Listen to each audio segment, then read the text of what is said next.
name's Tiffany and I'm depressed. Okay. Hi, my name's Sarah and I'm depressed. My name's Mark and I'm pretty depressed. My name's Tony and I'm depressed. At school, everyone thinks I'm cool and they want to be me. I have the best clothes and I'm popular. But deep down, I hate myself and I bully other girls because I'm jealous of their bodies.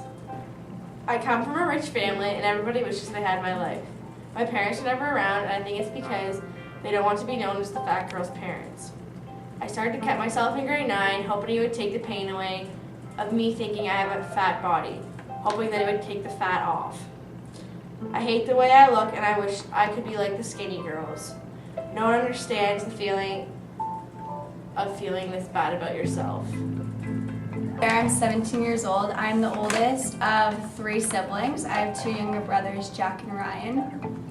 I have a full ride scholarship to University of Michigan for soccer, but secretly I am depressed. I have constant pressure from my parents to do better and better all the time. I feel like nothing is ever my best for them, so I started taking pills. And I just always wanted to be left alone, no matter who was around, no matter what I was doing. I have a close group of friends. They're mostly my teammates, but they don't know I'm depressed. I hide it with them. I just fake a smile. I just wish my parents would realize that I am depressed, and it's gonna build up from there. Their pressure keeps on adding up, and it's not gonna get better. Come from a pretty rough background, kind of lived in the neighborhood. Parents are pretty divorced, and dad's an alcoholic. Mother remarried to a piece of asshole, and it's just not going well. Kids at school, they bully me, and I'm pretty ugly, and it's my life's not even worth it. I'm pretty good at math. I count numbers really well, but nobody cares about numbers. They only care about whether you're 6'3" or 5'2". I feel like I'm a ghost walking down these halls. There's nothing, nobody notices me. I'm just like painting on the wall. And I don't feel like living anymore. I just don't feel like this life is fair. It's pretty rough. They don't even know how to spell rough. I had a rough background. I had a single mother and we were too rich. And I kind of bully people. It makes me feel tougher and lets them know that they can't mess with me at all. I don't let anyone mess around with me. I'll talk back to anyone, authority, teacher, anyone. They can just suck it. It could be because I'm missing a father role model. Started just on weekends, I would just try a little bit, but now I just drink and do drugs all the time, and I think it makes me look cool, but no one notices.